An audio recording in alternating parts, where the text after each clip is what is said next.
안녕하세요. 올해로 결혼한 지 4년 된 30대 여성입니다. 오늘 제가 이렇게 찾아온 건 익명의 힘을 빌려 저희 어머님 이야기를 좀 하고 싶어서요. 솔직히 친구들한테 하기에는 제 얼굴에 침 뱉기 같고 어쨌든 남편의 체면이라는 게 있으니까 좀 그렇더라고요. 하지만 그렇다고 아무 일도 없던 것처럼 저 혼자 속으로 꾹꾹 눌러 삭히자니 그건 그거대로 억울하고 그래서 그냥 대나무밭에 한풀이 하러 오는 심정으로 찾아왔습니다. 남편하고는 지인의 소개로 만났어요. 둘 다 대기업까진 아니고 그래도 대한민국 사람이라면 한 번쯤 들어봤음직한 회사에 다니고 있었고요. 나이도 2살 차이라서 때론 오빠 동생처럼 때론 친구처럼 편하게 연애했지요. 그리고 남편은 차분하고 진중한 성격이라서 제가 심적으로 크게 의지할 수 있었네요. 그렇게 저희는 어느 다른 연인들처럼 가끔은 정말 사소한 이유로 다투기도 했지만 비교적 무난하고 원만한 연애를 하다가 부부의 연을 맺게 되었습니다. 솔직히 남편과 결혼을 하던 당시만 하더라도 저는 제가 비교적 시집을 잘 간다고 생각했어요. 왜냐하면 친정도 경제적으로 여유가 있는 편이라 사실 시댁에 이렇다 할 기대치가 있던 것은 아니었거든요. 시댁을 무시해서가 아니라 친정 부모님 생각엔 저한테 필요한 게 있으면 꼭 시댁에서 해주지 않더라도 당신들이 어느 정도는 도와줄 수 있다고 생각하셨던 거지요. 그래서 시댁에 딱히 뭔가 요구를 할 필요를 못 느끼셨다고 들었습니다. 실제로 요구를 하신 적도 없고요. 그런데 상견례 자리에서 시어머니가 먼저 당신이 집을 해주겠다는 식으로 말씀을 꺼내시대요. 그래서 저희 친정부모님이 그래도 집이 한두 푼이 아닌데 사돈이 다 부담하시는 건 아닌 것 같다며 그럼 예단이다 생각하고 받아주시라며 제 편으로 1억을 보내기로 하셨습니다. 그런데 어이없게도 청첩장이 나올 때까지도 시어머니가 해주신다는 집은 가타부타 들려오는 소식이 없었어요. 그래서 제가 남편에게 도대체 상황이 어떻게 진행이 되고 있는 거냐고 물었더니 자기도 답답하다면서 자기도 벌써 여러 차례 어머니께 여쭤봤지만 기다려보란 말씀만 하셨다는 거예요. 그리고 저는 당시 그냥 기분 탓이었겠지만 왠지 찜찜한 생각에 친정부모님이 진작에 주신 1억을 시어머니께 드리지 않고 있었거든요. 그런데 그러길 천만다행이었던 게 제가 가정가구도 이제 정말 미룰 수가 없다 싶어서 어머님한테 도대체 집은 언제 볼 수 있는 거냐고 물었거든요. 그랬더니 그제서야 하신다는 말씀이 집을 사준다는 게 아니었고 당신이 알아보겠다 한 건데 다들 착각한 거랍니다. 그리고 그 이야기를 듣곤 남편하고 저하고 정말 어이가 없어서 뭐라 할 말이 없더라고요. 오죽 답답했으면 아니 그러면 하루라도 빨리 오해가 있었던 것 같다고 이야기를 해주셨어야 하는 거 아니냐고 제가 저도 모르게 따지듯 물었다니까요. 그랬더니 어머님이 당신이 저나 저희 부모님 볼낯이 없어서 차마 말을 못하셨다는데 당연히 그런 말 같지도 않은 변명이 제 귀에 들어올 리가 없었지요. 게다가 어머님이 그래도 당신이 집 하나 봐둔 곳이 있다며 저희를 데리고 가셨는데 알고 보니 서울도 아니고 경기도 그것도 시어머니 집에서 걸어서 10분 거리밖에 안 되는 곳이더라고요. 그리고는 하시는 말씀이 저희 직장까지 직행으로 다니는 버스도 있고 고속도로도 잘 나 있으니 출퇴근하는데 무리는 없을 거랍니다. 솔직히 지금도 그날을 생각하면 제 심장이 벌렁거릴 만큼 어이없고 황당한 말씀만 늘어놓으셨다니까요. 그리고 저는 당연히 그 집에는 들어가고 싶지 않았기 때문에 사방팔방으로 아파트를 알아보기 시작했습니다. 하지만 친정부모님이 재산이 있으셨다고는 해도 신혼집이 해결되었다 생각하셨던 탓에 이미 또 여기저기 돈이 묶이게 된 상황이었거든요. 그리고 서울의 회사 근처에는 예산에 맞는 마땅한 매물도 없었고요. 그래서 결국 울며 겨자 먹기로 예단으로 드리려던 1억에 저와 남편이 모은 돈을 합하여 어머님이 봐두셨다는 아파트의 전세로 들어가게 되었습니다. 어머님이 좋은 집인데 사야지 그걸 왜 전세로 들어가냐며 역성을 내셨지만 제가 보기엔 호재도 없고 무엇보다 시댁 근처에 집 샀다가 평생 발묶여 지낼 일이 있나 싶어서 그것만큼은 절대 싫다고 안 된다고 남편에게 난리를 쳤네요. 그리고 다행히 남편도 자기도 이 상황이 정말 짜증나고 저를 볼 면목이 없다며 미안해했거든요. 그래서 이 일로 저는 어머님에 대한 불신을 갖게 되긴 했지만 남편과의 관계 자체가 틀어지거나 그러진 않았네요. 그렇게 우여곡절 끝에 결혼을 하고 어머님이 골라주신 집에서 신혼살림을 차렸습니다. 그리고 비록 집은 마음에 들지 않았지만 그래도 처음 며칠은 정말로 이게 신혼이구나 싶을 만큼 남편과 알콩달콩 즐거운 나날을 보냈어요. 그런데 정말 딱 한 달쯤 되던 날이었어요. 주말이었는데 남편은 운동 간다고 나간 상황이었고 모처럼 혼자만의 시간을 만끽하고 있었는데 어머님한테 전화가 걸려왔습니다. 지금 저희 집으로 오고 계시다고요. 깜짝 놀라서 일단 급한 대로 집을 치우고 있는데 정말 5분도 안 돼서 어머님이 초인종을 누르셨습니다. 그리고 집 안으로 들어오신 어머님은 소주를 사오셨더라고요. 저더러 안주거리 좀 내오라 하셔서 급한 대로 냉장고를 털어 몇 가지 만드니 생각지도 못한 이야기를 꺼내셨습니다. 그건 바로 아주버님 와이프, 그러니까 형님에 관한 이야기였어요. 얼마나 신랄하게 형님 욕을 하시던지. 솔직히 저는 그때만 해도 형님이랑 몇 번 얘기를 나눠본 적도 없었고 그래서 어떤 분인지도 잘 알지 못했는데 제가 민망할 정도로 형님 욕을 하시면서 그간 이런 얘기할 곳이 없어서 너무 답답하셨다고 그러시더라고요. 그러면서 형님이 의부증이네 어쩌네 하시는데 며느리가 돼서는 어머님 떨어 불편하니까 저한테 그런 이야기는 하지 마세요 할 수도 없잖아요. 그래서 어설프게 그러냐고 대꾸를 해드리긴 했는데 정말 마음이 편치가 않더라고요. 그리고 이런 일은 이후로도 몇 번이나 반복되었고 결국 안 되겠다 싶어서 제가 남편에게 어머님이 그런 이유로 찾아오시는 거 불편하다고 얘기를 했어요. 그랬더니 남편이 미안하다면서 자기가 어머님한테 잘 말씀드리겠다고 하더라고요. 그런데 더 어이없는 건 시집오고 2년쯤 되어가니까 어느 정도 형님이랑도 친해졌거든요.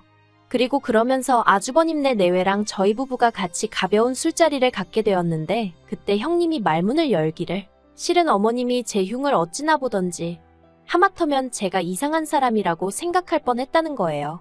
게다가 어머님이 무슨 말씀을 얼마나 하셨는지 그리고 형님이 그중 얼마나 저에게 얘기를 해주신 건진 모르겠지만 제 흉이라고 하신 이야기 대부분이 저희 친정이 돈 좀 있다면서도 제가 그렇게 돈 쓰는 게 쪼잔하다고 그러시더랍니다. 한 번씩 기분 내고 그런 맛이 없다고요.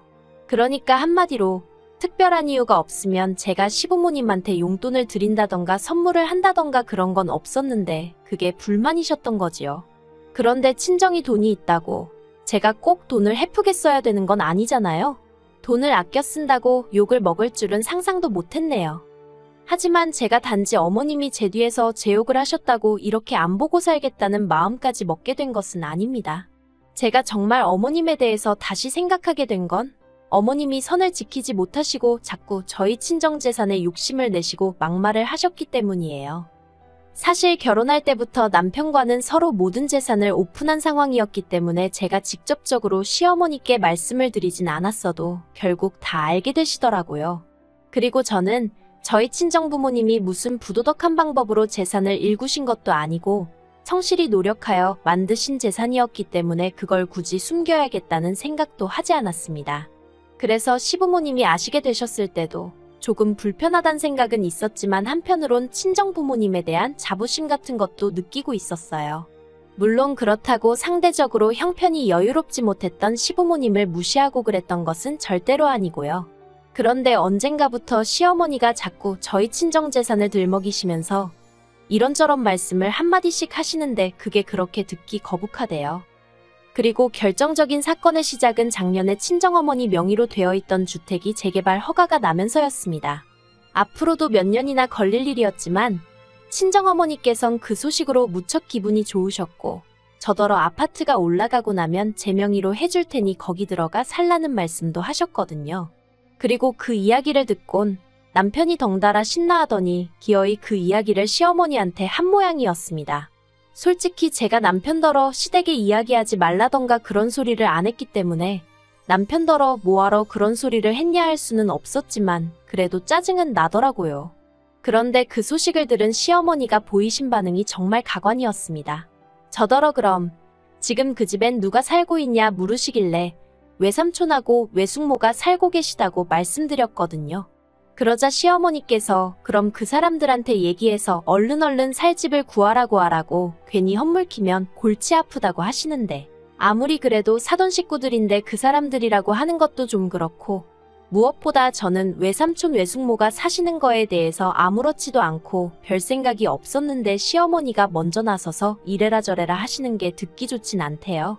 하지만 차마 기분 나쁜 티를 내긴 그래서 그냥 어른들이 알아서 하시겠죠 하고 적당히 대꾸했습니다. 그런데도 시어머니께서는 저더러 니 건 니가 챙겨야 하는 법이라며 몇 번이나 친정어머니한테 공증을 받아놓는 게 좋지 않겠냐? 니가 한 번씩 가서 외삼촌네가 어떻게 살고 있는지 들여다보고 이게 니 집이 될 거라는 걸 각인을 시켜라. 정말 듣기 불편한 이야기만 골라서 하시더라고요.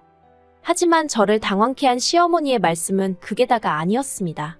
올해 초 남동생이 꽤 좋은 회사에 취직이 되었어요. 그리고 원래는 취업 선물로 친정어머니가 차를 사주시려고 했는데 남동생이 차는 당장 급하지 않다면서 그걸로 오피스텔을 사주면 안 되냐 했던 모양입니다. 자기가 대출을 받아서 얼마 정도는 보태겠다고요.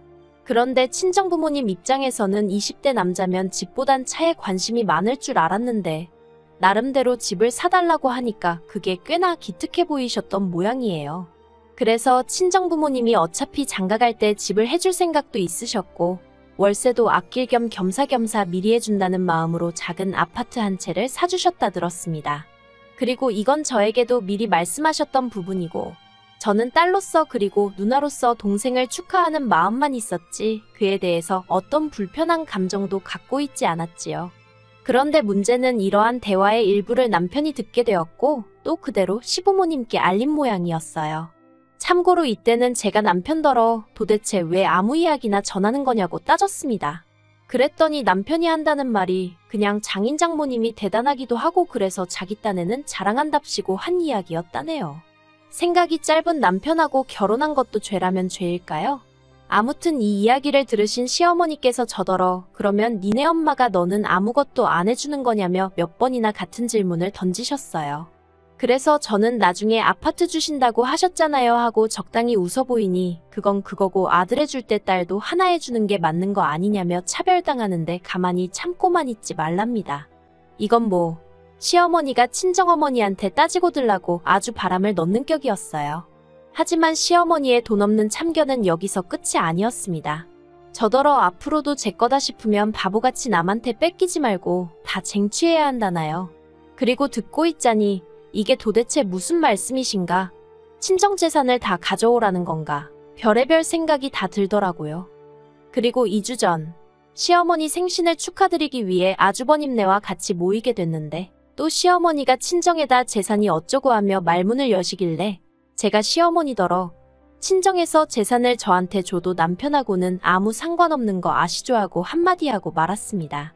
그랬더니 시어머니가 그게 무슨 소리냐면서 니네 친정에서 너 앞으로 재산 주면 그게 부부 공동 재산인 거지 왜 네 남편하고는 상관이 없냐면서 저더러 뭘 몰라도 한참 모른다는 식으로 말씀을 하시더라고요. 그래서 저는 일단 친정에서 재산을 안 받아도 그만이고 받는다고 해도 증여나 상속일 텐데 그러면 그건 제 재산이지 남편과는 상관이 없다 했습니다. 친정부모님이 막말로 져주려고 재산 모으셨지? 남편 주려고 모으셨겠냐고. 못 믿으시겠으면 어디다 한번 물어보시라고요. 그러자 시어머니 안색이 울그락불그락 하더니 갑자기 입맛을 베렸다며 생일이고 뭐고 필요 없다 하시며 먼저 자리에서 일어나시대요. 그리고 그때 제가 남편더러 당신 혹시 우리 친정재산에 관심 있냐고 단도직입적으로 물었습니다. 그랬더니 남편이 장인장모님 아직 60도 안 되셨는데 무슨 재산이냐면서 손사래를 치더라고요. 그리고는 어이가 없다는 듯 노려만 보고 계시는 시어머니한테 남편이 그러니까 듣기 거북한 이야기 좀 그만하시라고 왜 그렇게 돈돈하시냐고 한마디 했습니다. 솔직히 다행이다 싶었어요. 만약에 그런 와중에 남편까지 시어머니 편이라도 들었다면 솔직히 지금처럼 시댁과 연을 끊는 수준이 아니라 이혼이 하고 싶었을 테니까요. 그리고 이후로 시어머니와는 일절 연락을 주고받지 않고 있습니다. 남편에게는 시어머니야말로 매사 돈돈돈돈 그것도 그냥 돈도 아니고 니네 친정재산 타령이시지 않냐며 더는 거북스러워서 듣기 싫다 했어요. 그리고 시댁에 찾아가서 뵙는 것도 당분간 안 하고 싶다고요. 그러자 남편이 알겠다면서 저더러 하고 싶은 대로 하랍니다. 자기가 그간 쓸데없는 이야기를 너무 많이 전해서 이런 상황까지 온 것 같다면서요. 그리고 저희는 이번 전세 계약이 끝나는 대로 이사를 하기로 했어요. 원래는 좋든 싫든 시어머니가 골라주신 집이고 직장 다니기에도 그럭저럭 적응이 된 상황이라 연장해서 살까 했는데 이제는 거리를 두고 살아야 할 순간인 것 같아서요. 이사가는 주소는 일단은 가르쳐드리지 않을 생각입니다. 정이 어쩔 수 없이 서로 오가야 하는 상황이라도 닥치면 모를까 솔직히 시어머니가 도착 5분 전에 연락 주고 오시고 그러는 일은 이제 없었으면 하거든요. 아무튼 친정재산이 당신 재산이라도 되는 것 마냥 말씀하시던 시어머니셨으니 지금쯤이면 어쩌면 저랑 이렇게 된 게 당신이 재산상 손해를 본 거라고 오해하고 계실지도 모르겠네요. 하지만 시어머니가 혹시나 이 이야기를 듣게 되신다면 꼭 꿈 깨시라 말씀드리고 싶어요.